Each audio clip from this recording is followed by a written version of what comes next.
Can you hear me now? Can you hear me now?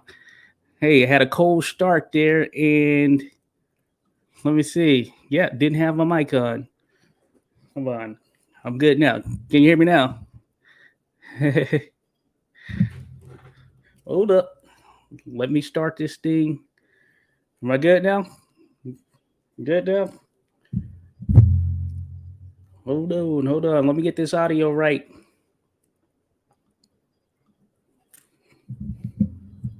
All right, testing, testing, testing. Cool, cool, cool. Oh man, I felt very good opening, and I couldn't even hear a thing.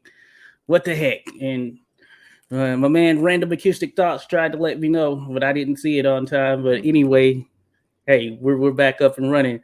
So I'm gonna ahead and bring you in there. Random Acoustic Thoughts. How's it going, buddy? We're here to talk about Fred Fulton, the Minnesota Plasterer.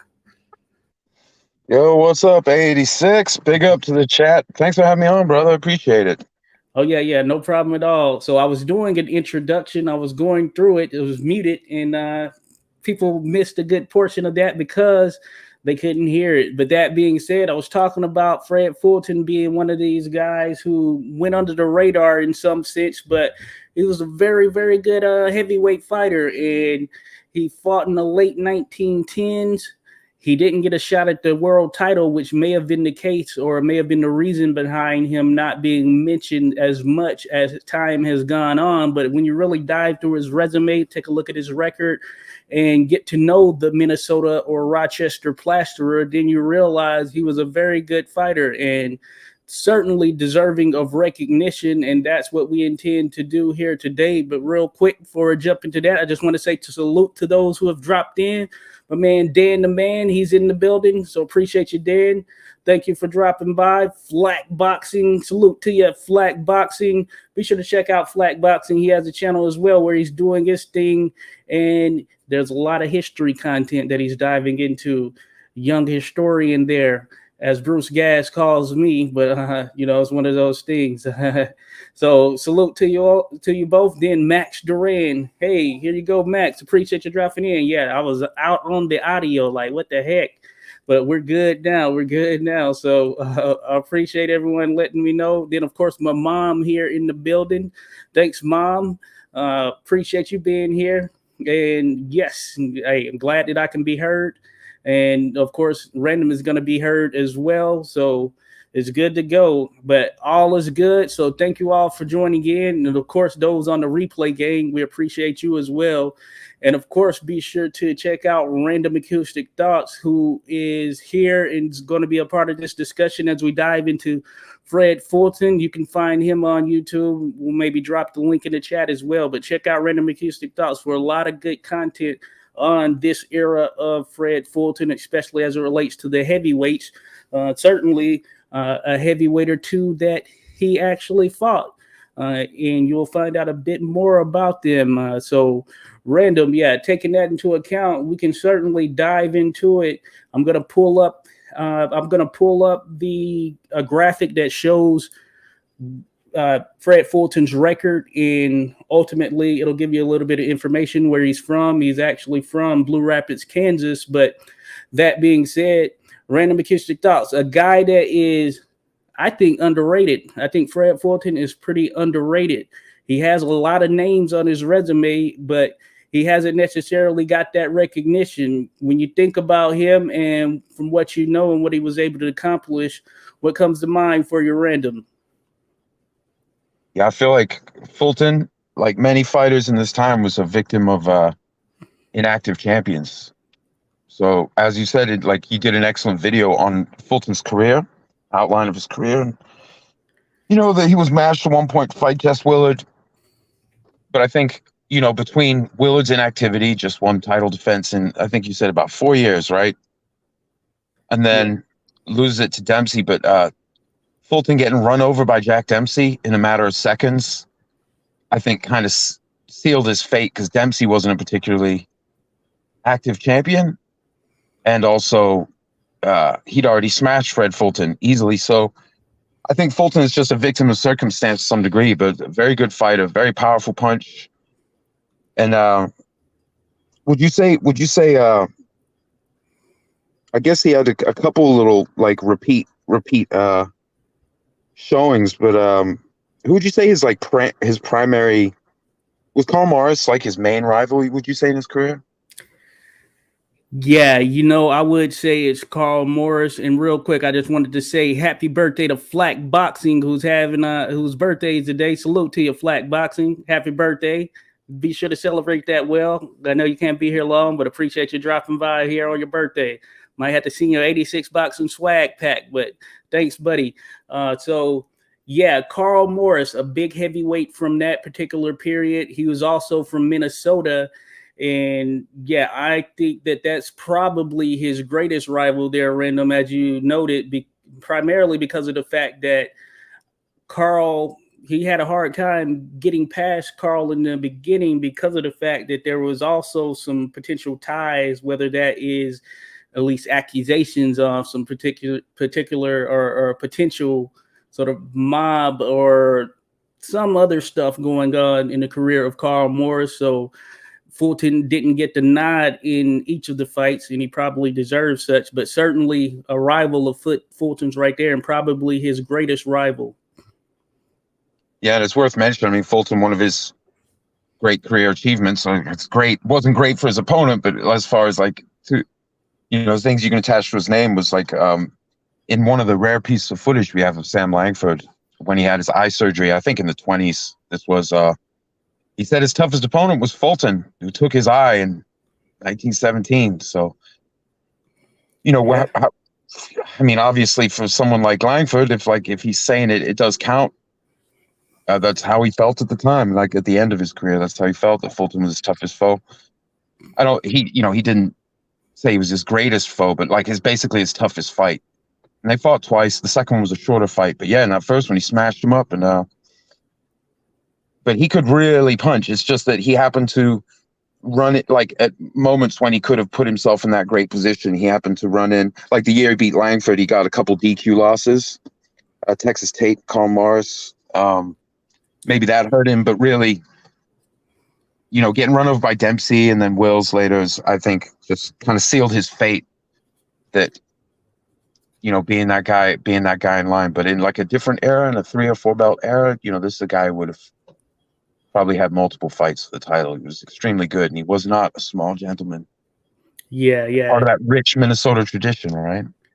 Yeah, certainly. He was a big guy. There is an old film out there of him and Dempsey together later in life. I think it was some type of celebration for the career of Dempsey, and they brought Fulton on stage, and you just see how large of a man he is. So he's listed at 6'5.5". I've seen on some stuff, some 6'5", some 6'6". He looks every bit of that, of course.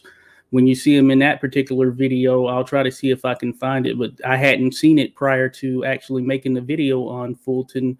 So it was pretty awesome to be able to see him, though there in later life, still just a huge man. And you can see he had some huge hands as well. So I wanted to also mention here, Dan says Dempsey speaks highly of him. Indeed, I think Dempsey understands the dynamic, and he knew that Fulton was a tough fighter and one who could actually potentially upset the apple cart at any point. So I think that adds to it. And then Joshua Woods, salute to you, Joshua Woods, for dropping in to ask the question: should Fulton be considered a great white hope or the top guy versus Willard? Certainly more the top guy versus Willard, in my opinion, Joshua Woods.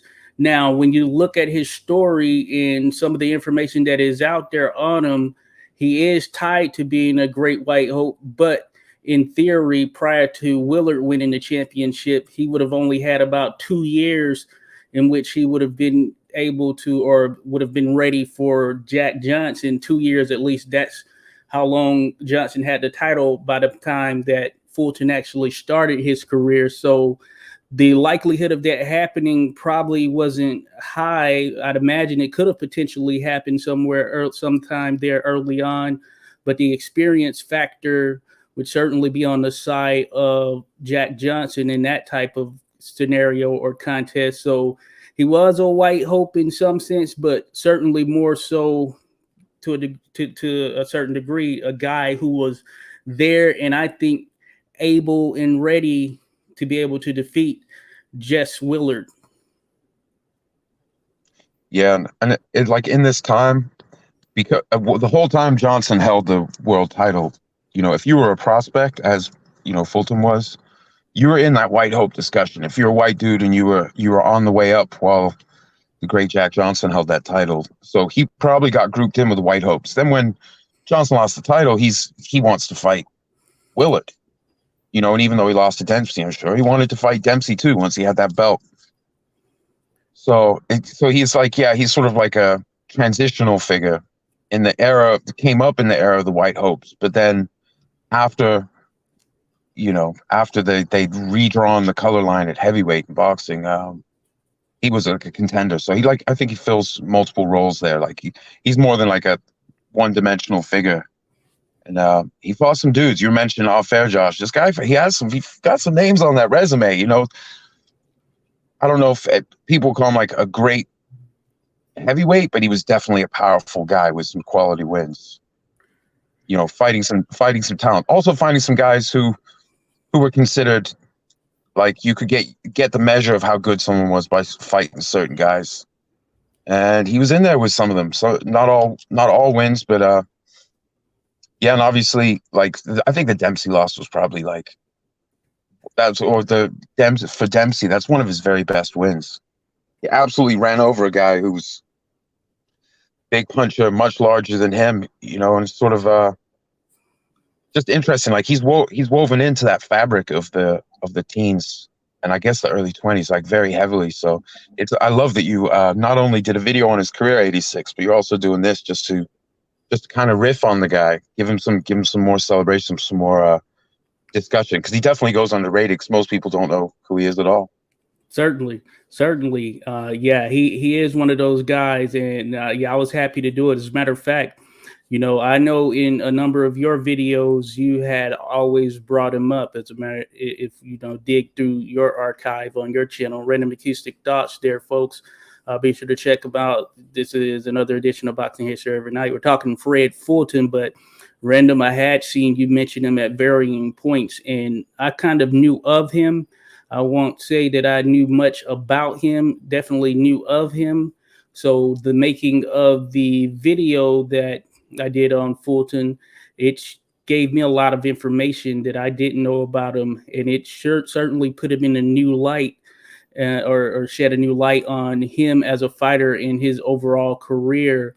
And I think in doing so, having not really looked into his resume prior to the making the video, just kind of knowing of course, yeah, he was in there with Jack Dempsey, probably one of the more popular mentions of him. But as you start to dig through the resume, as you mentioned, there are a number of top level names that pop up, and I have that graphic on the screen, folks, thinking about it. We have Jack Dempsey, Billy Misk, Porky Dan Flynn, Charlie Weinert, Frank Moran, Willie Meehan, Harry Wills, Carl Morris, Fireman Jim Flynn, Sam Langford, Gunboat Smith, George Godfrey, the Leaperville Shadow.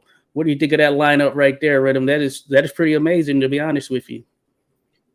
Yeah, some serious dudes, and like I mentioned, some of those guys, like you get your measure of yourself against some of these guys, like even a past prime Langford, 1917 Langford.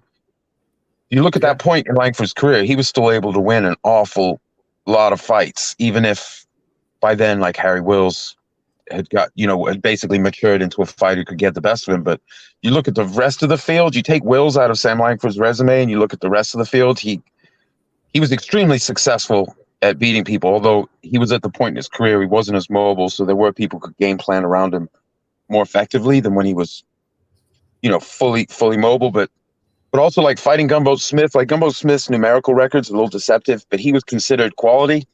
And it's actually, I was looking into, Harry Greb's attempts to fight Dempsey, and Dempsey had been mentioning Gunboat Smith as one of the top guys, and after Greb beat Gunboat, then Dempsey, I think he went to Europe or something. He didn't really want to fight Harry Greb at that time or ever. But but Gunboat is a guy who people will be put in with, and partly because Gunboat, 13, I don't know. He beat Sam Langford and Jess Willard in the same year. pretty Yeah. serious stuff. So like in boxing at that time, lots of guys had busy schedules, Fulton included, compared to today. And so some of these guys, you'd go in, and because they had notable wins, that was a way to become notable. Was like, hey, he beat that guy who's legit. So with Gunboat, even though he got ripped apart in the rematch by Langford, who then came in like supreme shape and put the full treatment on him, but that kept that and the win over Willard kept Gunboat relevant through the end of the teens. So sometimes you see a guy's name and he doesn't have like tremendous recent success, but he's notable. But sometimes that's because they have signature wins that in their day were considered serious, because some guys were extremely hard to beat and had a lot of wins to go with the loss. So today, if you Yeah. lose, right, maybe you're a loser for 6 months because you don't fight. But, Langford, he might lose a fight and he fights and wins 3 weeks later. So there's a very short window where the guy's not coming off a loss or a draw, where he's actually coming off a loss is a very short amount of time. So it's a little different parsing through the, like, sort of like digging through the resumes. But yeah, Fulton deserves a lot of respect. One of the best. You could probably put him as a top 15, possibly top 15 to 20 heavyweight of that first quarter century of the 1900s. I'd have to look. Oh yeah. Have to figure it out. We did a countdown on that, and I don't think he made my top 10, but he's pretty close. Yeah. Yeah, I think he could rate up there to a certain degree because he did have the resume. He had a decent amount of fights, a high number of fights, especially by heavyweights of today's standards.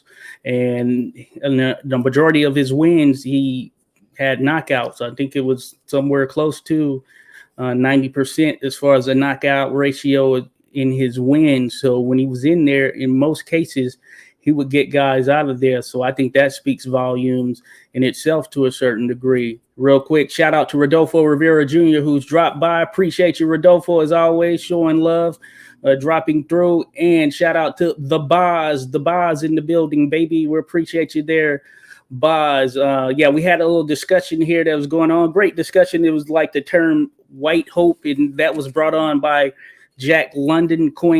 He coined that phrase during the period of Johnson's reign. And of course, as we were mentioning a little bit earlier, yeah, realistically, yeah, Fulton would have been a very green fighter, or at least young in fight totals and the career in itself, where they had they fought anywhere in that little time frame by which they were going to ultimately fight. But yeah, it is a term that was thrown out there. Realistically, yeah, there was a lot of competition that was there. So there were others who, yeah, not just the. There were a number of fighters who certainly didn't get an opportunity for fighting for the World Heavyweight Championship, who probably were deserving of it. And we know when Jack Johnson had it, there were also some black fighters that he didn't fight, being the likes of Sam Langford, maybe Joe Jeanette, Sam McVeigh. These are guys he could have potentially defended the title with. So there were certainly some others around who, yeah, it's just a crazy time as far as how things operated at heavyweight. And you did make a good point in terms of looking at the likes of Tyson Fury now, who is technically the lineal champion in boxing here today, but getting the best guy or the next best guy in the ring with him has been a challenge, I guess, in a similar capacity to how it was back then. Yeah, absolutely, brother. And so I feel like, we have all these different textures in this great sports history, and some resumes are not necessarily outliers, but they're a little more complicated to fully appreciate because everyone has their strong points. All these different powerful guys have their own arguments for and against if you're trying to match them against others. Fulton had some quality wins and a ton of stoppages. So for people who would celebrate, they want to celebrate these knockout artists. He's one of those guys, but he just didn't get his full opportunity. And probably the Dempsey fight might have been the most pivotal fight of his career, because getting run over like that by the guy who then became the champion and who's looking for money fights, how do they sell that fight? He beat him at 18 seconds. Can he do it again? It's not. Maybe that works today in this sort of where we have wonderful texture of combat sports, but no one's that active. Not or most people. I don't want to make a blanket statement, but in Fulton's era, like I'm trying to remember, I think in 17, I think he had 12 fights and he won 10 by stoppage and he had the 2 DQ losses. One of the things that was a bit weird back then, where you have very small amounts of title opportunities because, Fulton being a white man, he can't fight for the colored titles. So getting shut out from the white title, quote unquote, white title, basically, which is how it was other than Johnson's reign, that functioned as a white title until the great Joe Louis. So the colored titles is the parallel title. It's not, people describe those champions, Willard is undisputed because of the way a lot of the press would talk about it. But if you go back to the reporting, there are two championships, but not everyone treats them the same way because there was an inordinate amount of racism, overt racism in the press and in the establishment, just in the country in general. It's a difficult time. So, all those years later when Joe Louis is the champion, he's the one guy, he has to pressure the army to desegregate the bases, that's how much later, this is decades before that. So, today we have sort of like these attacks on learning the difficult history of the United States from within the United States, people trying to come up with little terms to basically alienate people who are aware of the racial injustice of the past. Well, boxing very much holds a mirror up to American society at the times when it was the sport. So, and obviously baseball became the sport, but boxing was king before baseball. When baseball was coming up, boxing was the thing. I think I remember seeing a thing like Babe Ruth thought about doing boxing because he could make more money. He didn't think he was making enough money doing baseball, but baseball was a big deal and he was a big deal. So it goes to show you what was available to top boxers, although you have to, it's a dangerous craft. But, Fulton put that work in. His schedule reflects it. And, I think maybe top 15 to 20 for that whole 25-year period is pretty good, considering all the guys who fought busy schedules. And he was one of them. Yeah. But say with Marciano, I'll just say briefly, Marciano had a shorter career, lots of stoppages. But Marciano was fighting at the end when he was the champ. He was fighting a lot of the top guys. He didn't have a lot of fights while he was there. But you compare him to someone like Willard or even the great Jack Johnson. Once Johnson had unified the colored title with Tommy Burns' white title, Johnson didn't, have that thing. So with Rocky, with a smaller career, lots of finishes, success at the highest level, but it's like a different texture. Fulton is obviously not on a Rocky level, but just below that where you have the top contenders, some of these guys who didn't get the full amount of opportunities or perhaps avoided for easier matchups. He's one of the guys that would fall in that realm. So it's wonderful that you're just talking about him and giving him some appropriate praise, especially as he was a finishing machine. You want to, a lot of times with judging and reffing being what it is, you want the finish often takes away a lot of the doubt. I mean, there are exceptions to that, like some weird DQs and stoppages, but a lot of times it helps clarify. And and that's always been true. Yeah.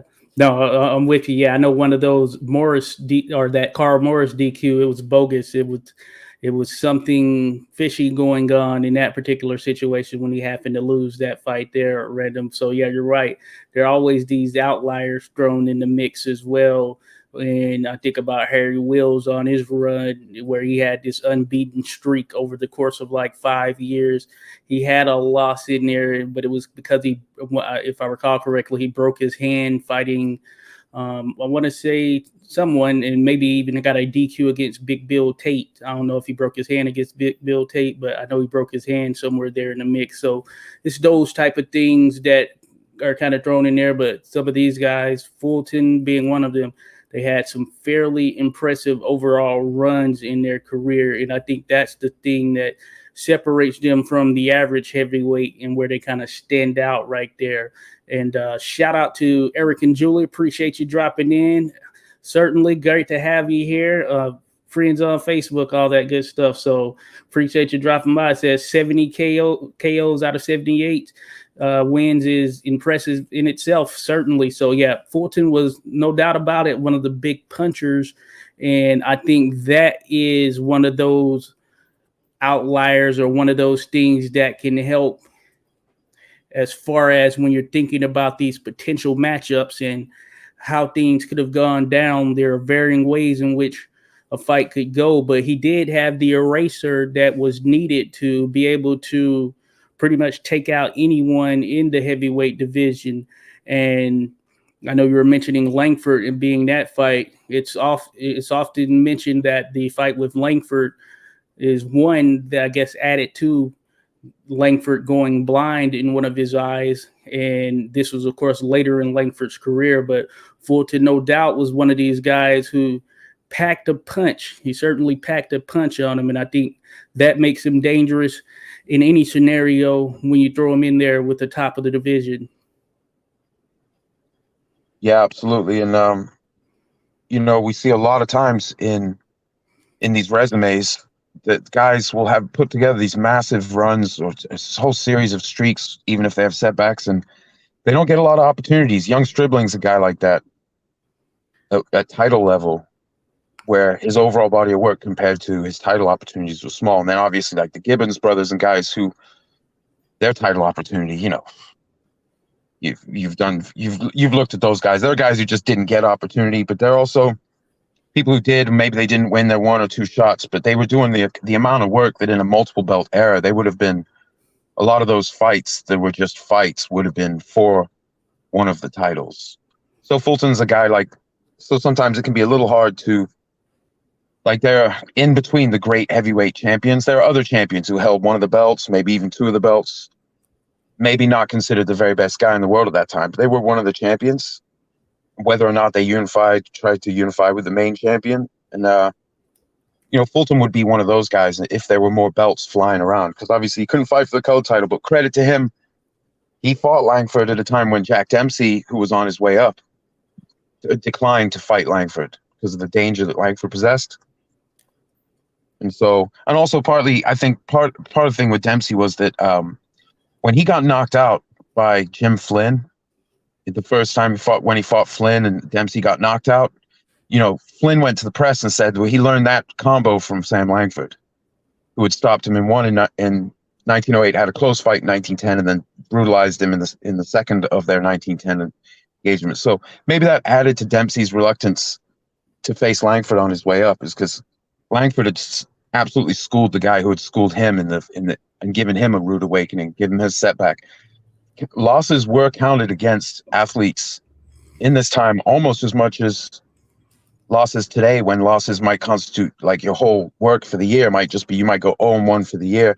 Back then, you might win 10 fights. If you lose it, people will hold it against. They were very harsh back then.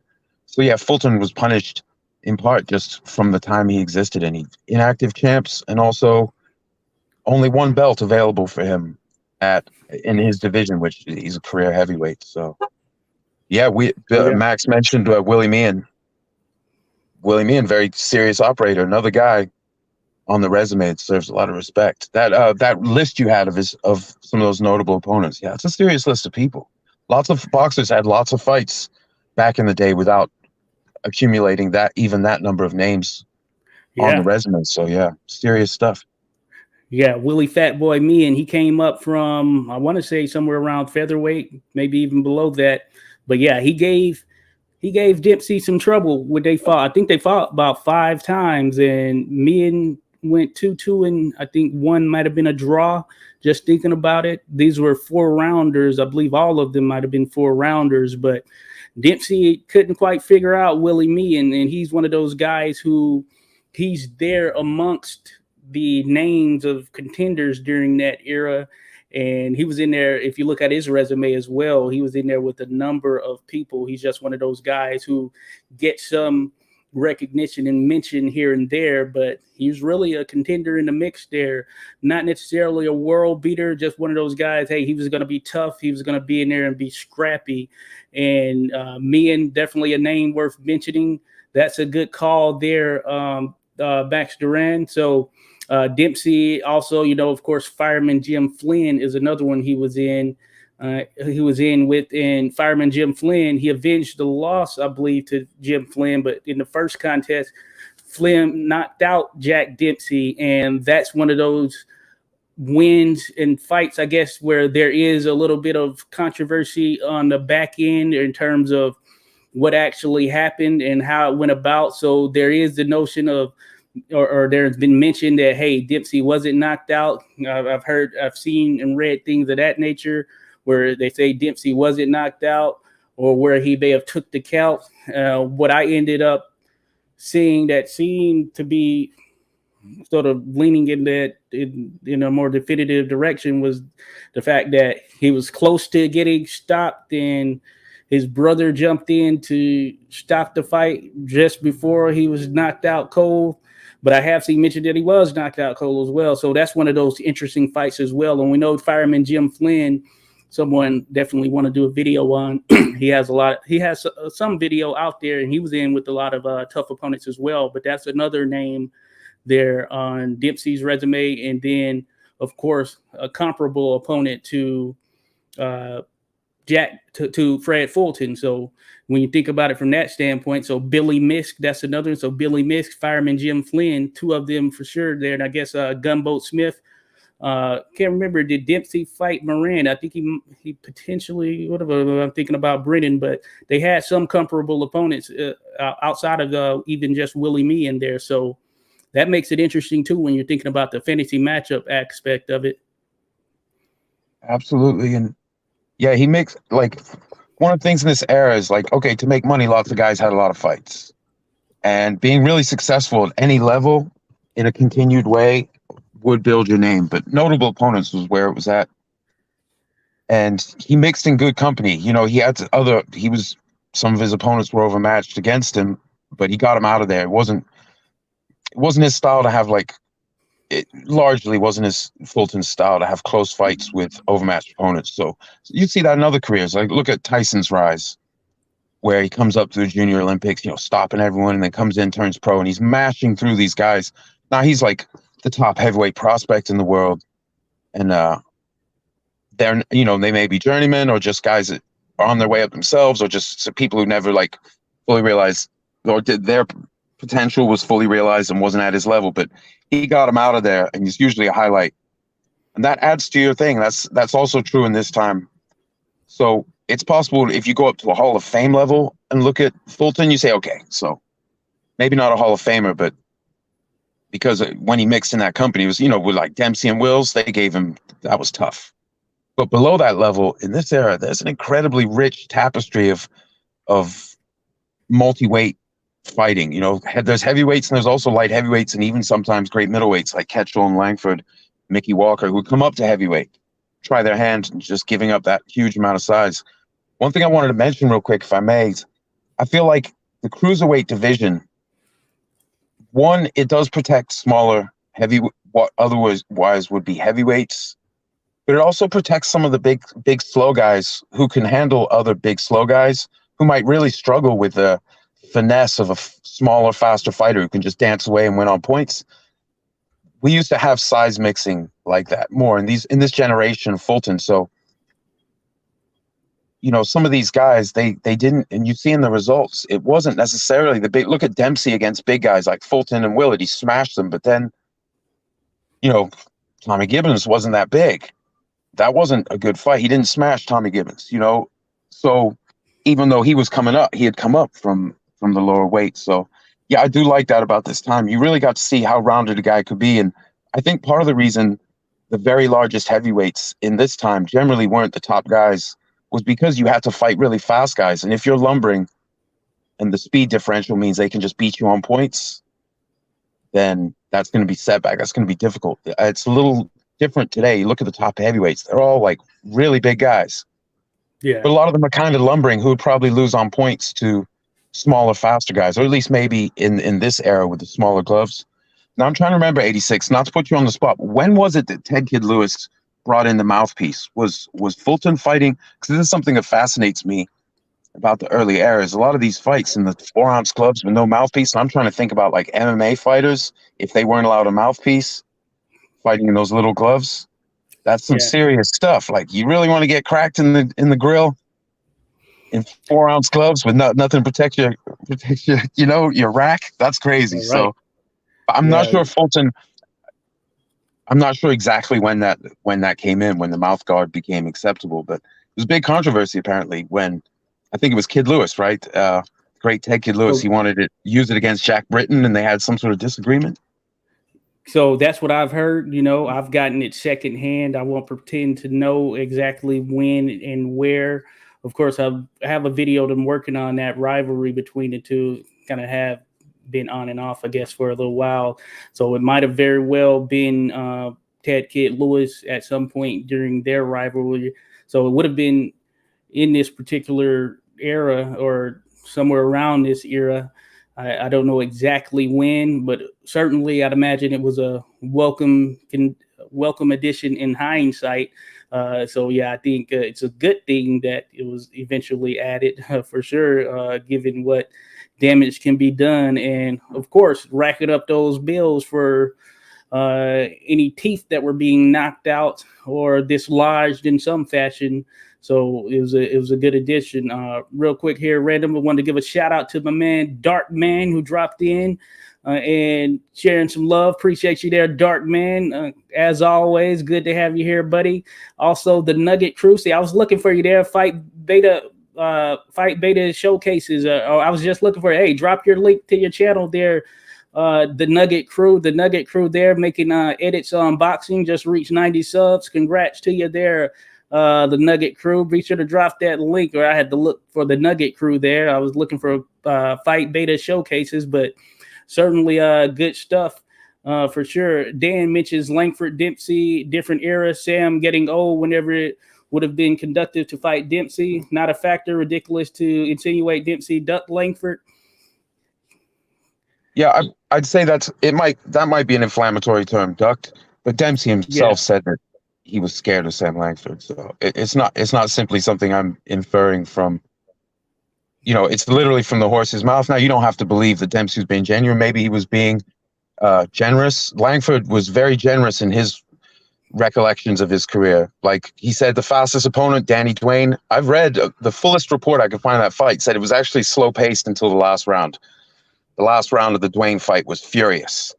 Duane just overwhelmed him with blinding speed. But so you don't have to believe Dempsey, but I do at least count that. The fact that he was offered the fight, he declined. His people declined the fight. He had lost to the guy. You know, he lost to the guy in one of their matches who had beaten him, and he actually said that he was scared of Sam Langford. So, but I don't want to diss Dempsey because he was a great fighter, but that isn't a matchup he wanted, according to Jack Dempsey himself. So, I take that it's not gospel truth, but it's pretty close. Yeah, and we know, how some fighters, we would hear different stories of fighters. Some of it mentioned in hyperbole at points. I'm sure, Dempsey would have been game there in 19 in the 20s, of course, and Sam Langford would have been past his prime. So that is one of those dynamics there for sure. But that is a comment that I know I've seen that was out there from Dempsey himself. And I think some of it is like a thing where even Tyson says that he always pays homage to those before him and showing that they're or speaking on their greatness. You know, when someone mentions Ali and anything of that nature, he is very humble in that type of way as well. Yeah, and we know Langford barred Jeffries. So the only person I can find that Langford wouldn't fight was Jeffries. And again, speaking to Darkman's comment there, yes, it's hard to tell sometimes when people are being gracious and when, but that's part of the craft. That's part of what the beauty of the sport is, that the guys pass on the thing. Like, see those, like Rocky Marciano had that show and he has them come on and one of them with Jersey Joe Walcott, man, the way they're discussing it with each other. And there's actually a wonderful, one of my favorite clips on all of YouTube is Jackie Gleason, the great Jackie Gleason, telling Marciano how he got provoked into basically asking, shoot the bartender. Why can't I think of his name? Knock down Joe Louis. Tony Galento, two-ton. Yeah, two-ton Tony, the trash-talking bartender. One of the guys who really made the word bums famous. But yeah, apparently Jackie Gleason was doing a show. Galento was heckling him, asked him to step outside. He was drunk and asked him to step outside and then just woke up in the basement being brought back. So, but these guys being gracious about how dangerous other people were is normal. Ali said wonderful things about Marciano. Now, if they exist in the same time, would he say those same things? No, I don't know. They'd be probably be a direct little bit rivals. different. Same, maybe same with Langford and Jeffries, and also Dempsey and Langford and these other guys. So yeah, you can't take it as gospel, but when the opportunities are there and people are offering money, like with Johnson and Langford, once Langford hit his heavyweight prime, he's offered, Hmm. within what, 4 months, 5 months, within 5 months of winning the title, he had broken a contract and turned down 3 other bookings. So he broke the contract for a fight with Langford in London, and then he turned down fights in, I think it was Chicago, Boston, and New York. No, maybe not Chicago. Maybe it was Philly, Boston, and New York. Okay. So at that point, you can say, yeah, he was avoiding it because he's turning down money for the fight. But that's not new. Like what happened with, was it Riddick Bowe with the trash can? Wasn't that because they Yeah. wanted to unify with Lewis and he wanted to go fight, what's his name? The Yeah. Nut Puncher, Oh, yeah. Andrew Galata. Galata. Yeah, yeah, Yeah, yeah, but yeah. people still give Bowe a great deal of credit. Great fighter. Yeah, but Can't that's say he the fought everybody, but still gets a lot of credit. So that's how I view guys like Dempsey. You can be great and not take every single matchup. That's what makes certain guys like Harry Greb and Langford kind of stand out, is because they didn't oh seem to yeah. draw that many lines, and they were able to stay busy enough, and they grew to 300 plus fight careers. But Yeah, some of those guys were just in that type of, they're just a different breed of fighter when you think about that fight pace, to include the likes of Ted Kid Lewis and Jack Britton. Because Ted Kid Lewis, he was over absolutely, 300 as well. Joshua Woods, bitches, there 1912. That might be the point when the mouthpiece came in right there. So yeah, that may very well be the case there, Joshua Woods. Random, I know you had mentioned it, so it could have been pretty much that time frame that Joshua is mentioning there, which would make sense, of course. Because yeah, they were still competing during that period. Lewis and Britton both. So yeah, I and they're think that great might be it. fighters with tremendous schedules. And sometimes we see things like fighters with awesome schedules, like Dempsey had a fantastic schedule. Once he won the title, he wasn't as busy, but he did have a point in his career where he was having a ridiculous amount of bouts. And I guess even some of the guys who didn't have a lot of bouts, Corbett, Fitzsimmons, they sure had a lot of exhibitions. They did a lot of boxing to make money in maybe in other ways, which Yeah, spreads the craft. Everything. If we take the glasses half full, or sometimes just a third full or less, there's yeah, always, anything that brings attention to combat sports is good, because we always need new people, even if they're casuals. So like freak show fights, if it brings in new people, like the social influencer fights, some of those people were like, well, this was fun, but I actually like these really good guys. They're busier, they have more technique. Obviously people appreciate them more on a boxing level, and so it all feeds itself. And so I try not to be too harsh on the exhibitions and like the inactive champs. It's frustrating to fans as structurally as a sport, but there's also a lot of maintenance that combat sports have to do, because when the fighter gets old, the team got old. It's not the Patriots. They can't get a new hmm quarterback. So when Fred Fulton got old, that's it for the Fred Fulton show. Same with Harry Wales, Langford, everybody. No one lasts forever. The team sports have an inherent advantage as far as maintaining a fan base. So combat sports need the freaky stuff and the weirdness. yeah, And this was a rich era. A lot of great stuff happened below title level, including like all-time greats fighting each other. So yeah. Certainly, yes, Fulton's certainly. definitely, it's wonderful you're giving him some shine here, and also by association giving some more shine to other guys who don't come up. Like Moran fought not a huge schedule, but fought at a high level. Langford, obviously, a ridiculous CV. Jim Flynn, very underrated strength of schedule. You know what I mean? Oh yeah, yeah, certainly, yeah, yeah. Jim Flynn, yeah, one of those guys as mentioned there. And Darkman had asked who did Fred Fulton beat. So yeah, Darkman, he was in there with a lot of top level competition. He beat guys like Frank Moran, Gumbo Smith, Fireman Jim Flynn, Carl Morris. So he ran it. He beat Sam Langford, older version of Sam Langford, I should mention. Charlie Weinert. I mean, he had a lot of names on his resume. Willie Meehan, and now one fighter who was smaller, who kind of had him figured out, was Billy Misk, who is just so happens to be from Minnesota, where Fulton was at when he started to learn and apply his trade. Billy Misk, he had died of Bright's disease in the midst of his career. I think he was like 32 or something of that nature. But he was one of those guys who kind of undersized for a heavyweight. That being said, very tough fighter to beat. He was the St. Paul Thunderbolt If you don't know Billy Mix, definitely someone worth looking into there. Certainly worthy of a video. Despite the Bright's disease, he still fought on up until the disease took him out, essentially. But he was one of those guys who Fulton actually had some exhibitions with as well, so they knew each other fairly well, being from Minnesota. And really, and I know I've spoken about this before, but when you dive into Minnesota boxing history, they have some pretty solid greats. Definitely thinking about this particular era or somewhere in and around that time frame, because you had not only Billy Mix and Fred Fulton, of course, fighting out of there, Carl Morris, another one, but you also had guys like the Gibbons brothers, who were from Minnesota as well. So Minnesota had a pretty rich has a pretty rich fight history when we think about it historically here today. And we see occasional fights there in Minnesota here, like mainstream big time fights here in this time as well. Yeah, the centers of different regions of the U.S. at different times have been hotbeds of boxing and produced Yeah. great fighters. Pittsburgh, come on now, Pittsburgh's pugilistic history is intense. Boston at the turn of the century, Boston was massive. There were so many clubs. And I love studying that period because I'm like, wow, if sometimes they had to pick between really, really great matchups because they were on the same day, just a town apart or two towns apart, Yeah. And basically within the Boston metro, you could find fights at least 6 days a week, most weeks.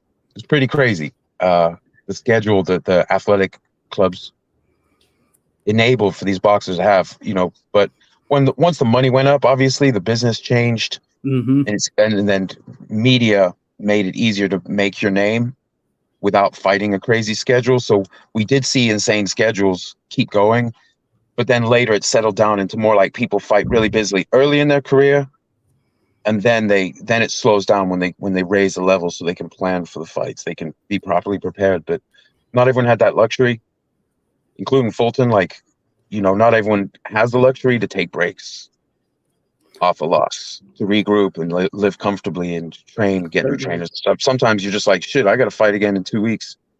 I need this money. So lots of boxing, being a rich sport, didn't mean that below title level guys were just raking it in per fight. So these schedules have changed over time. So it's not necessarily a bad thing that guys can make it to title opportunity and make some real money before they've had 80 fights. But in terms of the difficulty of a schedule, yeah, obviously if there are more people fighting more times, the craft is being honed in a lot more specifically before they age out of the biz. And again, it's not team sports. You can't just keep building the team. So each fighter has to attain a level, and then they trail off. They go out. They either leave on top, but sometimes even if they leave on top, like Marciano had back problems by the time he retired. He didn't leave unscathed. He just left before he got beaten as a pro. Which you can't be mad at. Sometimes you can. Sometimes you understand, know your body, know what you're capable of doing, and how hard it is to get up and get out of bed those mornings to dig into that training, especially once you're over 30, I guess you can say. And some guys, when they do it and they stay gone, and they just kind of know it's time. Better that than, I guess, the game retiring you. Yeah, and some people are just driven, they have money and they just want to keep fighting because it's the attention, it's the performance, it's the whole buzz and energy. They can't let it go. Sometimes people can resist. Calzaghe didn't come back. Marciano didn't come back. But it's, a lot of guys, they end up either needing the cash or they just miss the attention. Even okay, so my favorite fighter of all time, the great Fedor Emelianenko, inarguably the greatest heavyweight mixed rules fighter, but arguably the greatest across any weight because he wasn't a big heavyweight. He was medium to small size heavyweight. He wants to box. He's done with it mixed rules. He wants to box Tyson. Sign me right up. That's the kind of freak show fight I can get behind. Neither of them are ranked. Gets in the way of nothing. It's going to be weird. And so sign me up. This is always happened. The exhibitions. Now it's less good with Fury's fighting an unranked, untested boxer, but an accomplished martial artist, but not a boxer. That's less good because he's actually got this championship material tied up with him. But at the same time, a lot of MMA fans, let's hope they stack up the rest of the cards. A lot of MMA fans are going to fund that because they actually, like with the Conor McGregor fight with Mayweather, because they think he's got a good chance to win. Although in this case, it's heavyweight, so he has a better chance than McGregor's 0 out of whatever you pick a number chance to win. Short of a lighting fixture falling on Floyd, he was not going to win that. He wasn't going to get out of there, unless Floyd let him go. And that's actually a hilarious fight to watch back, knowing how like Floyd was just carrying him and having fun, walking him down, living the good old days. You know what I mean? Like exhibition style, but in a pro fight. But so it's, the Fury fight is more intriguing than that, maybe 1 in 50. And if Fury's not taking it seriously, maybe Ngannou has a 1 in 20, 25 chance of catching him. And he's a big knockout artist, but it's not a good chance. It's just some weird fun. I like weird fun. I'm not like wedded to the competition architecture, although in mixed rules, the league I follow, Bellator, they do a good job of that. That is part of the attraction. But yeah, freak show stuff is age old.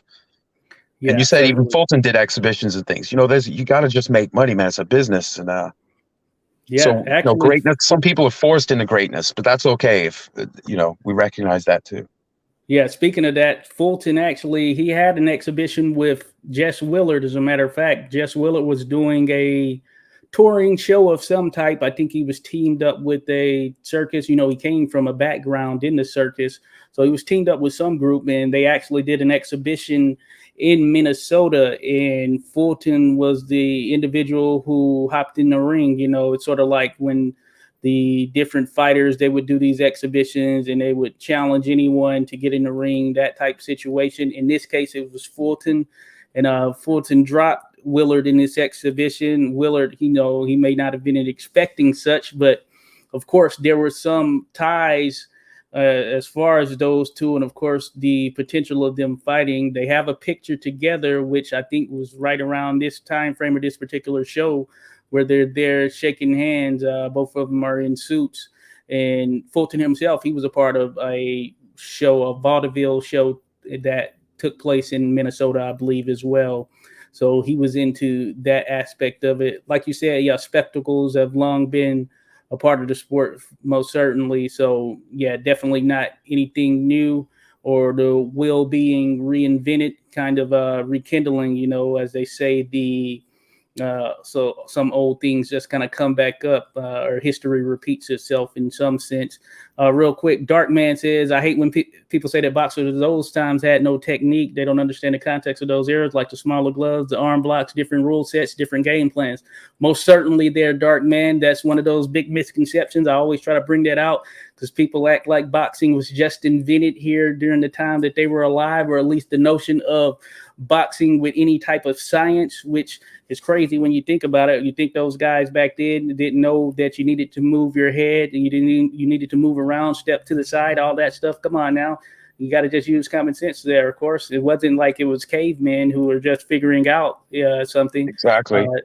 Dan mentions Danny Needham, Minneapolis. Salute to you, Dan. Always dropping those gems. Yeah, Danny Needham.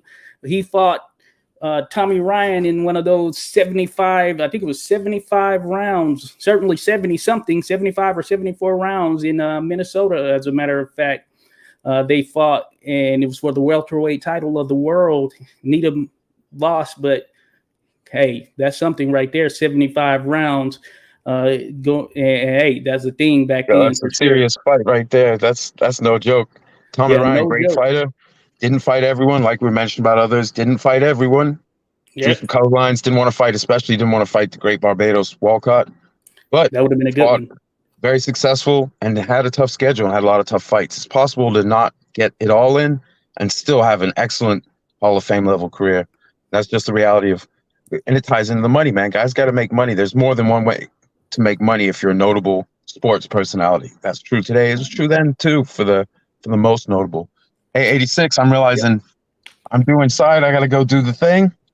Oh, yeah. Hey, All good. The warehouse. Understand. It's been great. It's been great chatting about this, and I'll be listening to the rest of the show. Thanks for having me on, man. I really appreciate it. Hey, anytime, Random. Appreciate you dropping in, buddy. Love to have your dialogue there. Salute to Random Acoustic Thoughts, folks. So be sure to check them out. Subscribe to the channel, like and subscribe. Appreciate you, Random. Have a good one. Thanks, you too. Hey, shout out to Scrapbook Boxing and the Boxing Librarian, and for the inspiration. And shout out to you, 86, for the additional inspiration, man. Good stuff. And I'll see you on the internets. Always, my man. Have a good one. So yeah, Random Acoustic Thoughts there, folks, as mentioned. Thank you for being here. Of course, we're talking about the great Fred Fulton. I appreciate everyone still here in the mix.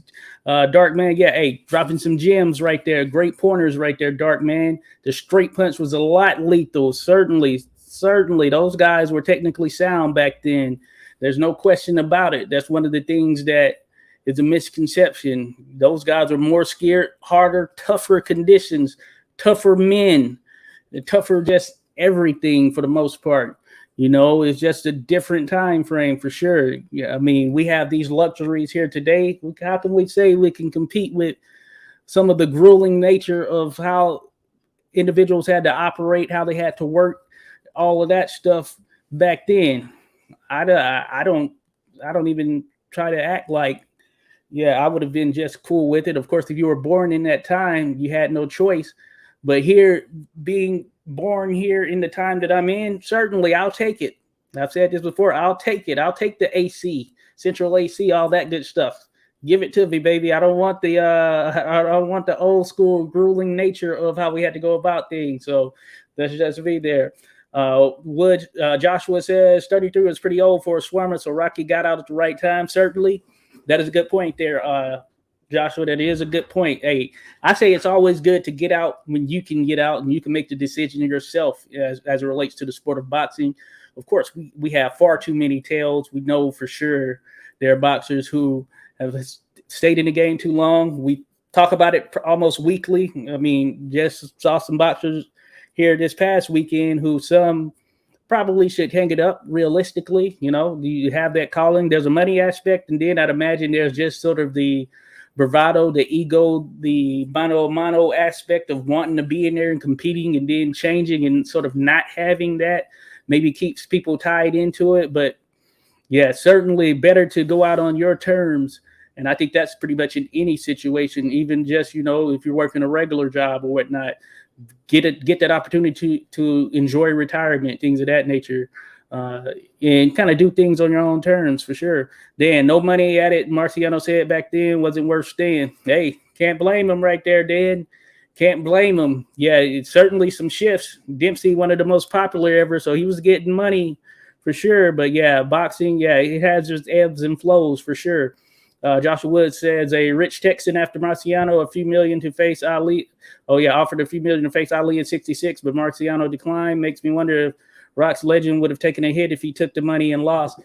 Yeah, I think it would have taken a hit to a certain degree if the expectations were not reasonable, which I don't think they would have been for some people. A little different than the expectations of James J. Jeffries versus Jack Johnson, because there were a heap of expectations that were tied to that, and they were really unreasonable. I know we spoke about this. Dan spoke about this as well, but certainly it would have been, it would have for some who would have actually been thinking that this was, hey, Rocky Marciano, he could still do it, or he was still like that same fighter or whatever. But after being out for any amount of time, you know, we see how some guys can look sluggish and not really in their groove, even if they don't ultimately, if they don't ultimately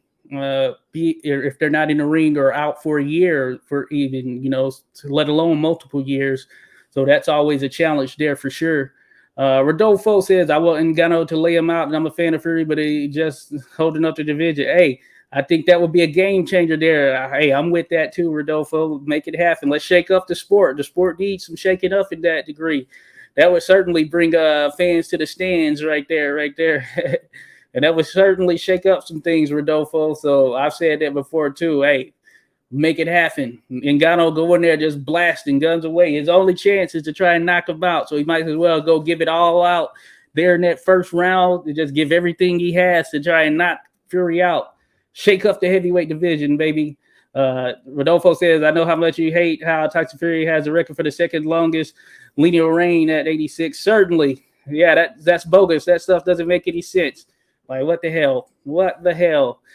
Joshua Wood says, I would not put much into Willard Fulton thing. Chances are Willard was nowhere near the shape was versus Johnson. Yeah, certainly, Joshua. I think so. He was certainly milking it. Him winning that world heavyweight title, that was a new introduction to a level of money that he hadn't seen. Of course, he was kind of just handpicked for that role in terms of taking on Johnson in some sense. Though he had been fighting, he had some decent wins or whatever. Far from sort of the best heavyweight that was out there. So he was the right guy, certainly at the right time there, Joshua. And yeah, I think Fred Fulton would have beat him had they fought with the title on the line. Because, as mentioned, Willard only had that draw with Frank Moran during that span of his title reign. Of course, we know Fulton beat Moran. Styles make fights, of course, but I think that Fulton would have gotten Willard out there. Now, would Willard have come in better shape? That's still something to question. Maybe he comes in better shape if he knows he's got a big guy like Fulton standing in front of him. So that is pretty that is interesting one, but good point there, Doc. It's not about technique, but athleticism. Level was not the same as today. Boxers were slower back then. I guess you could say to a certain degree there, Boz. The conditions were different. So I think that added to it as well. Some boxers, I'd imagine, were fast, but I think it's the conditions more so than anything there, Boz. Of course, I know we've spoken on this before. We can agree to disagree at points or whatever. But yeah, certainly the conditions probably warranted them not being able to be exactly as they were, for sure. Dan says, bullshit, Tommy Ryan avoided Walcott. Interesting there. I need to dive into that more. So I did the Tommy Ryan video. That's a fight that would have been excellent to have seen. I know that Ryan moved up to middleweight there, Dan. So there could have been varying things, but certainly to have seen that. I wanted to see him against George Byers. I feel that fight should have happened. I think George Byers was a hell of a fighter. He didn't get his shot at that particular time. So certainly something of note there. Alex, salute to you, Alex. Thanks for dropping in. Says Rodolfo Fury needs good knocking on his fourth point of contact. The guy has a screw loose. Certainly there, Alex. Salute to you, Alex. Appreciate you dropping in. Yeah, Fury, he's been on some wild stuff as of late. Very wild stuff there. So it's very interesting. Rodolfo says, or else I would have died of a heat stroke days ago in Yeah, right. Hey, I'm like that for sure, Rodolfo. It's hot here today. It was 91 degrees. I'm like, what the hell? Yeah, what the heck? Salute to you, Rodolfo. Hey, ACL. I thought you were saying air conditioner there, Boz. I was like, yes, I say hey to that for sure. Salute to you, Alex. But yeah, hopefully, we get some stuff in there. Dan says, different era. Ryan was the welterweight champion of the world when Wildcat was just starting his career, and Ryan was up at middleweight champion. And there was never a time that they could have fought. Okay, good stuff there, Dan. Interesting for sure. Hey, Alex sends it salute. Don't think anyone will KO Fury. Yeah, it seems like it's tough to do. You can get him down, but tough to keep him out for sure. He's tough. He's tough. Tough for sure. Dan says, Randall, don't be disrespectful, especially when you're wrong. So you think he's wrong about that potential paths crossing there for Barbados Joe? Because Barbados Joe, he fought up to... Yeah, he had the welterweight title. I think he lost it in 1906, I want to say, somewhere around there. So he might have had it from 1901 to 1906 or somewhere in there. I think it was somewhere in there. So, yeah, a little bit. Yeah, the paths were a little bit off to a certain degree there. The potential, maybe a potential, but yeah, he was up, and yeah, it may not have worked out just directly, but I mean, hey, for a super fight, sometimes people make some changes, but yeah, interesting one. The Ba says, I don't like claims of people avoiding each other. This was 100 years ago. Nobody can know that for sure. Yeah, true. Sometimes, yeah, you can never know. You can never know. You can never know in full totality. Um, that being said, some make it a little more obvious than others in terms of that, of course, the fight isn't a priority. So I guess you can say a certain fighter isn't or wasn't a priority to a certain degree. Uh, Max Duran says, for real, Fury, stop ducking Usyk. Yeah, that's the fight we want to see right there, folks. We want to see Alexander Usyk versus Fury, Tyson Fury, undisputed championship, and the winner can take on the winner of Joshua versus Wilder. Now that could potentially mean the fourth fight between Fury and Wilder, but hey, it is what it is. Or throw someone else in the mix. I'd like to see some others in the mix there too. It doesn't necessarily have to be the Wilder Joshua winner, but gotta have respect for their achievements. Certainly, I think people show respect for those achievements there, Boz, for sure. I know Daniel Lalonde agrees with me. I got you. Yeah, I'm sure he does. Alex says when Willard was in shape and trained, he was a good fighter, good left hand. Yeah, he had a solid left hand.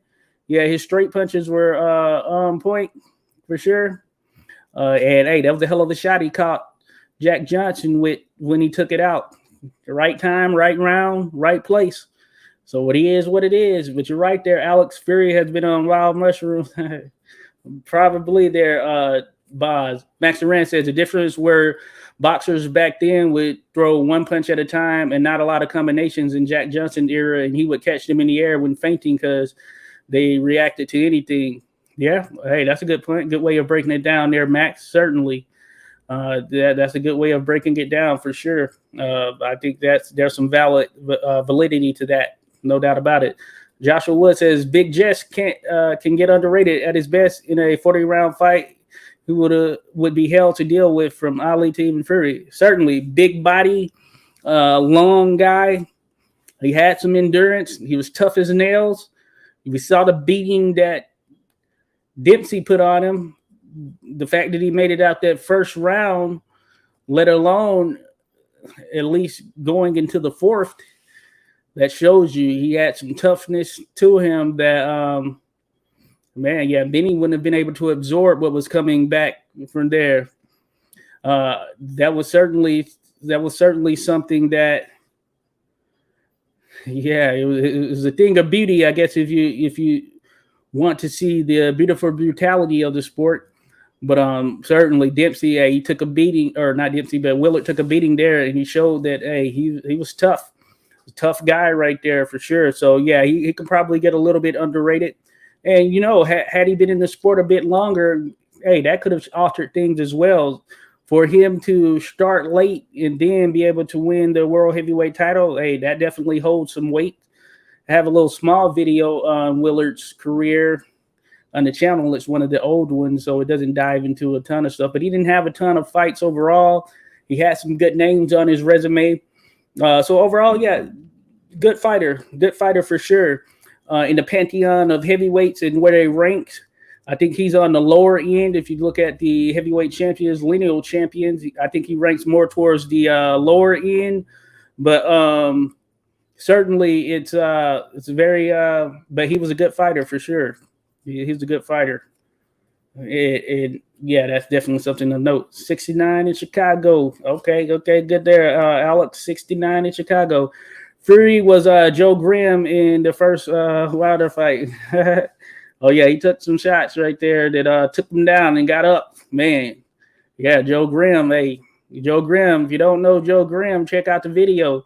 Boz, I know you haven't seen the video of Joe Grimm. Hey, worthy of checking out. Probably the toughest boxer ever. I mean, I'm going to give him that nod right there. We say ex-fighter was tough, but Joe Grimm, certainly the toughest ever right there. If you had a measuring stick for toughness, then he's on the high end right there for sure. He might be at that very tip, that boiling point of toughness right there in terms of Joe Grimm. Good name drop right there, Max Duran. You don't have the winch either, Alex. The winch. Dan Walcott was losing to lightweights like Kid Levine and welterweights like Mysterious Billy Smith, while Ryan was up at middleweight champion of the world. Okay, good to go. Yeah. Hey, George Kid Levine. Hey, Walcott spoke on that particular contest with him. You know, there's an interview out there with Walcott speaking on when he fought George Kid Levine, and there were some things that weren't on his side in that particular fight. I can't remember if they fought more than once, but certainly it's a good interview to check out. You'll get to see some of the disadvantages he was up against there. But Mysterious Billy Smith, hey, that's it. I love Mysterious Billy Smith, one of the best stories in boxing. I want to do something more on him. Man, he was an erratic guy for sure, but he was a good fighter, tough fighter, and hey, he didn't mind bending the rules either to a certain degree there. So that's very interesting. That's very interesting one there. So yeah, Mysterious Billy Smith. But yeah, he was good. Better than the record indicates for sure. Had a lot of disqualifications, around 11 if I recall correctly. Fury's a good fighter. Not sure how much longer that will be the case if he keeps up the insane brain act. Certainly there, Alex. I mean, you can't let it all go by the wayside for sure. You can't let it all go. You gotta, compete while you can compete.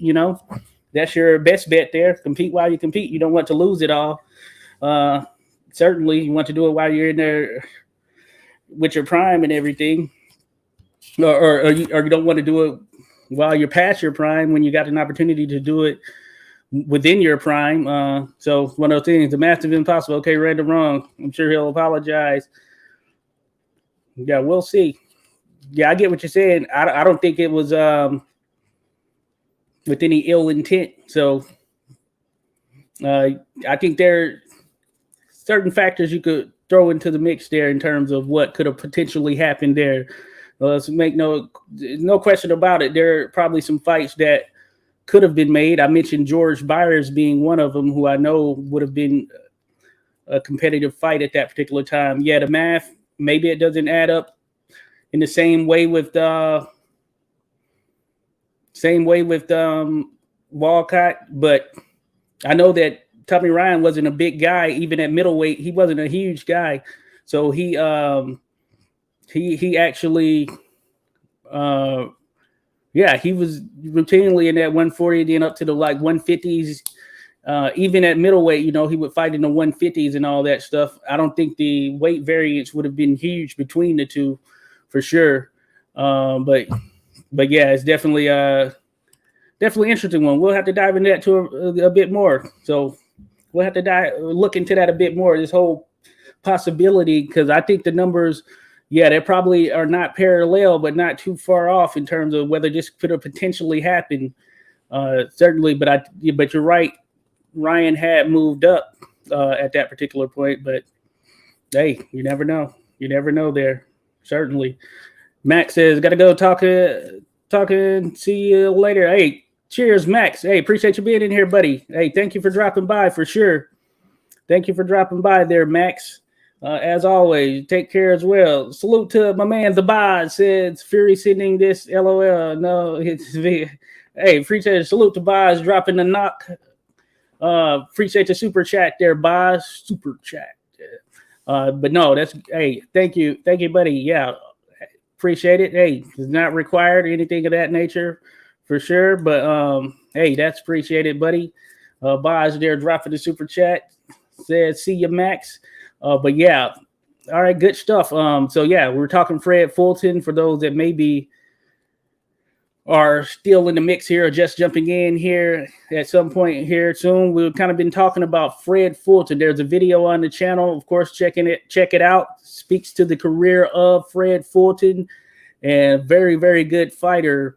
Someone that you should definitely check out if you don't know about him and what he was able to do in the heavyweight world, because I think that he goes a bit underrated.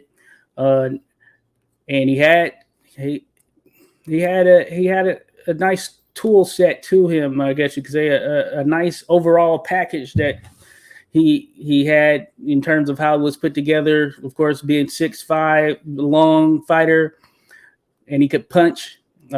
He learned the boxing trade he wasn't the most technically sound, but sound enough, and he racked up a lot of wins during his era. Racked up a lot of wins, so certainly a worthy fighter, and a fighter I think that would have been world heavyweight champion if that opportunity would have presented itself in the right manner. So salute to Fred Fulton. We kind of dove into some comments here on this back end here. Alex says if Fury fights Usyk, if Fury Usyk fight had happened, it would have been a legacy type fight. Most certainly there, Alex. I think that's what the people want to see. Right? We've had a pretty good year as far as some of these unification fights, undisputed fights, and this would have been an opportunity to just think about how many undisputed fights we would have had here in 2023 had that happened. But of course, we're not going to get that, and certainly a bummer, unless, of course, I don't know when the date of this Ngannou Fury fight is, but I'd imagine it could be a situation where that's the only fight, or Fury doesn't fight again this year. So that may be the case. But yeah, it's very interesting one right there, Alex. But I certainly side with you there. The Boz, buy yourself a coffee. Cheers, Boz. Cheers. Hey, I got a senior 86 boxing swag pack. I say that to a lot of people, right? I have some stuff here. I need to get more stuff. This is a hoodie. I don't have any more right now, but there's some shirts I'm looking to get. But I have some things. I got stickers and stuff like 86 boxing things, pins, and had some keychains. I don't know where they're at, but it's an interesting one for sure. Well, got you there, the Boz. Oh yeah, I gotta see you. I know we talked about the hoodie before, Boz. Gotta get a Boxing Haven one. I got you, Boz. Don't worry. Dan says Ryan was not only top greatest middleweight champs, but also beating up light heavyweights and heavyweights. Walcott was never viable up there, especially at that time. Well, Walcott was a small guy. He was 5'1.5". That was going to be tough for him in general. Of course, being 5'1.5", certainly, there's some limitations, no doubt about it. But hey, he would bang it out with some bigger guys. He had been in there with some bigger guys. He stopped Joe Chowinski to the body in the contest when they fought some other guys who had a little something on them. But certainly, I want to see video of Walcott in action. It's just crazy it'd be crazy to see. He was a pretty solid, stocky guy overall. It would have been crazy to have seen him in action there applying his trade. So certainly a very interesting one there. Alex says, I've read conflicting reports on Fred's height from 6'5" to 6'7". Hey, same here, Alex. Same here. I forget what made me go at 6'5.5". I remember seeing some stuff in some of the newspapers that I was reading and some of the articles from the time. And then, of course, on the sites, I think it might be different on Cyber Boxing Zone and BoxRec versus like even Wikipedia or something like that. So certainly there are conflicting reports out there, and I've seen that with other boxers as well. I did a channel on the channel. There's a video Gogia Mitu, who is this 7'4" Romanian heavyweight. He had 3 fights. There's actually some video out there on him too, but he had 3 fights, and I remember just looking at trying to get down to what his height was. It was anywhere between 7 something and 8 foot something, which is crazy. You had some people reporting him being over 8 feet tall, so these reports were no strangers to having these heights wrong for sure. But yeah, I think he's more than that 6'5.5" to 6'6" right there, Alex, from what I gathered. But man, definitely seeing him in that video that I think Joshua Woods was mentioning, you can see that he actually he's a big dude. He's a very big guy for sure. He's a very big guy. Then Walcott lightweight and welterweight great. Later long after Ryan's up. Yeah, certainly. Yeah. It wasn't a 1-for-1 type situation from what I recall in terms of their careers meshing there. No problem, no hurry. The Boz. Oh yeah, I got you, the Boz. You mean very simple. There's no controversy whatsoever on Ryan avoiding Walcott. Apologies when disrespectful and wrong with slandering.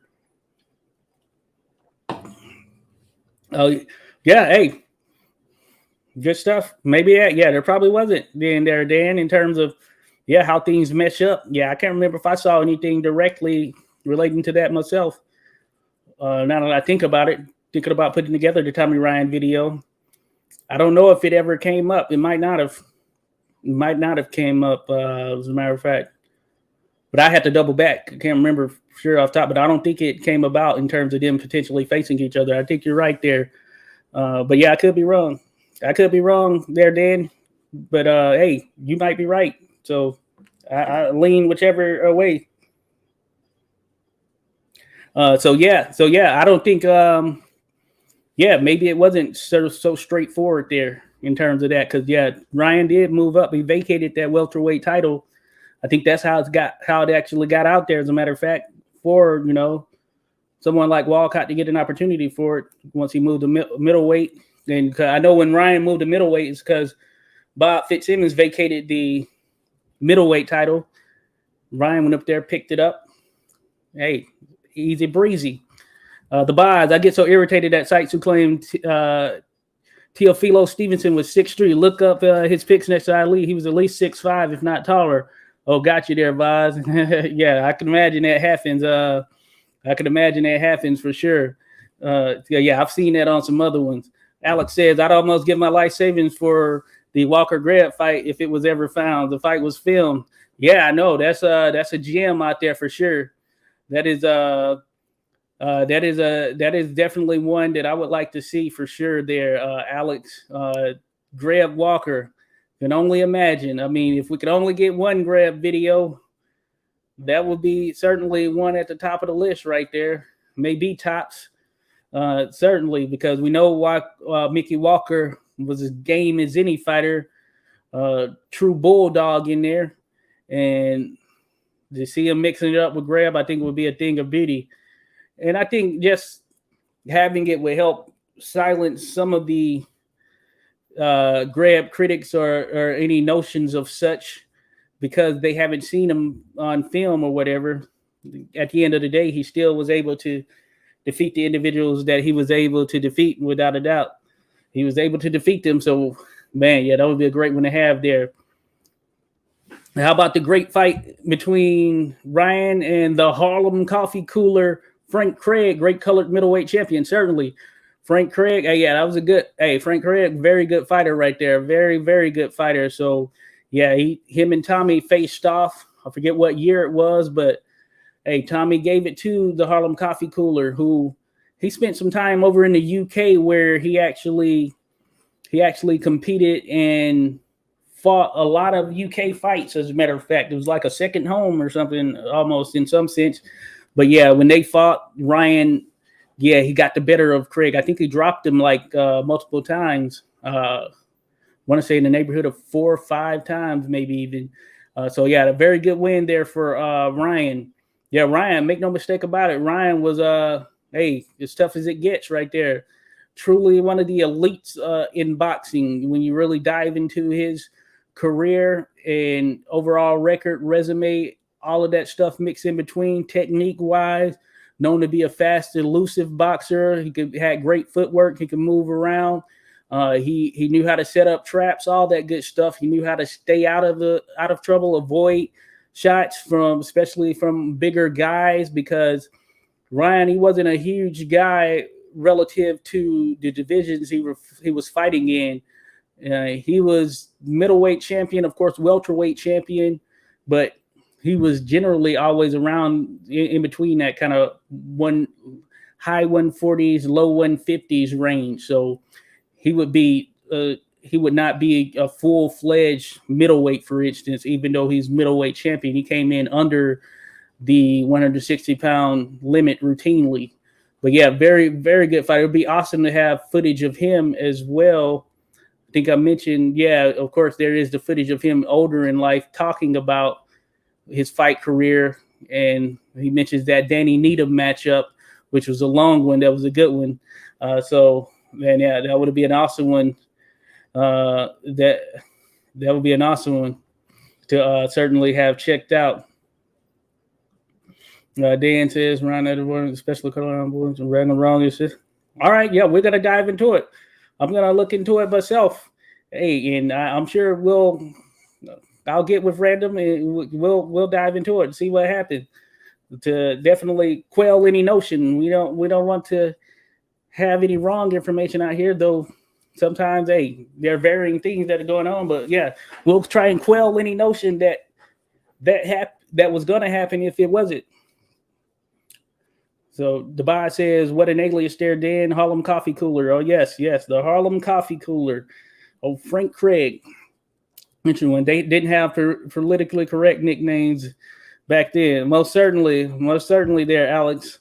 Yeah. Shout out Scrapbook Box. I know he broke down that nickname. I think there was a derogatory nature to it based on the information that Scrapbook shared in terms of like a little water cooler. So they say like a water cooler, something to that degree, like someone who was being lazy or something of that nature. But yeah, he breaks it down in terms of the overall nature of the nickname. Yeah, but cool kind of nickname. Look at it from a boxing perspective. The Harlem Coffee Cooler. I had mentioned before, they say on the Wikipedia, but I don't know what went into that. Anyone could have put it there. That he knocked someone out when he was having coffee at some point, and that was what was gonna kind of where that name came from too, as well. Which is a funnier version of it. Certainly more appealing one. Dan says Tommy Ryan is one of absolute greatest, possibly the greatest of all time. I don't want no slander here, especially for this great. Yeah. I don't think there's any slander going on there, Dan. I think some information being shared.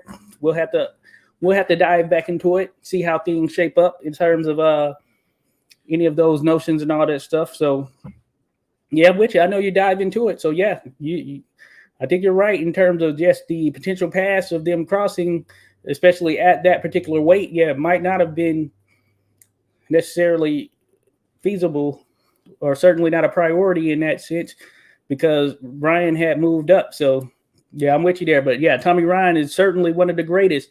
Yeah, he has that Billings generational talent right there for sure.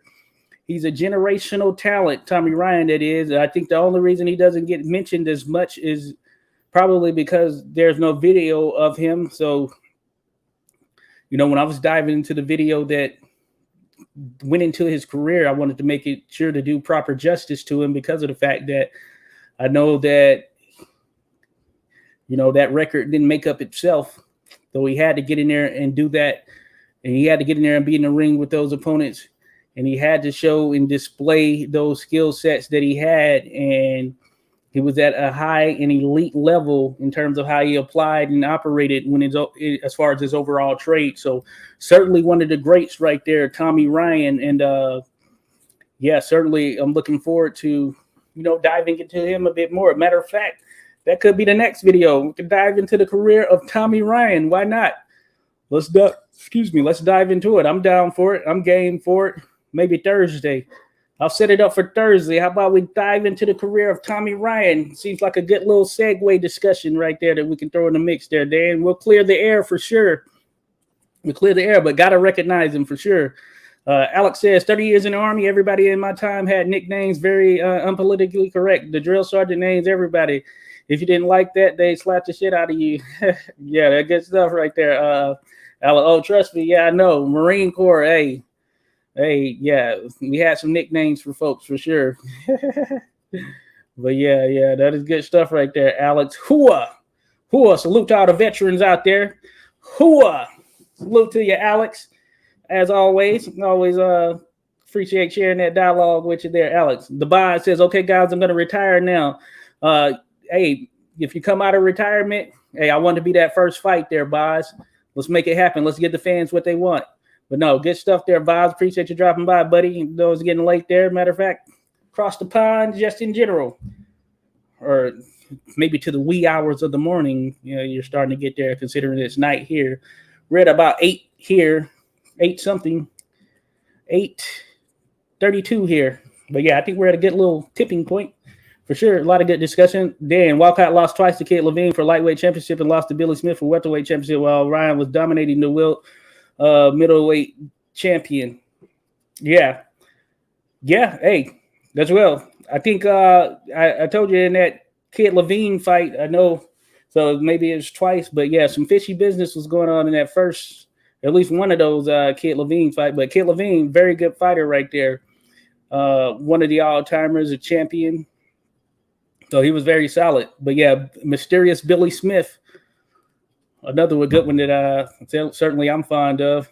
Hey, you're on. It was good stuff there, guys. All right. Oh, 2:32 there. Good night. Yeah, good night, man. Certainly. Hey, yeah. So, yeah, I guess we can call it, folks. Hey, we're going to talk Tommy Ryan this next time around. Dan, trust me, we're going to talk Tommy Ryan. Give him his flowers for sure. So, we'll make sure that we're good to go in that regard. So, be on the lookouts there, folks. Man, it's been great. I've enjoyed having the discussion as always. So, we can leave with the fact that Fred Fulton, heavyweight contender, who there during the 1910s, especially the middle and late 1910s, was a force. At the end of the day, he had his chances derailed by running into two formidable heavyweights, two of the greatest of all time in Harry Wills and Jack Dempsey. So he was on a pretty impressive run. He ran into Jack Dempsey first. He was knocked out. And then he ran into Harry Wills, was knocked out. For Dempsey, it was the first round. Wills, I want to say probably the third round. But that kind of ended his title chances from there. But, man, great fighter there. Fred Fulton deserves mention, of course, when you think about the great heavyweights. And, yeah, when you dive into his resume as mentioned, hey, it lives up. It lives up to the hype for sure. So, the great Fred Fulton, folks, the Minnesota Plasterer. So, just want to leave you all with that. And, of course, Alex says, take care, boss. Josh, everybody. Salute to you, Alex. Of course, thank you. You take care as well. And, folks, I appreciate you being here. As always, more discussions to come, as mentioned. So we're going to dive back into this. Going to aim for Thursday. Where we can look into Tommy Ryan. I should be doing something tomorrow on Wednesday with Random's channel. So we're going to do some more of the fantasy matchup discussion. So look forward to linking up with everyone again. Until then, certainly have a good night, morning, wherever you are. And those listening on the replay, salute to you for sure.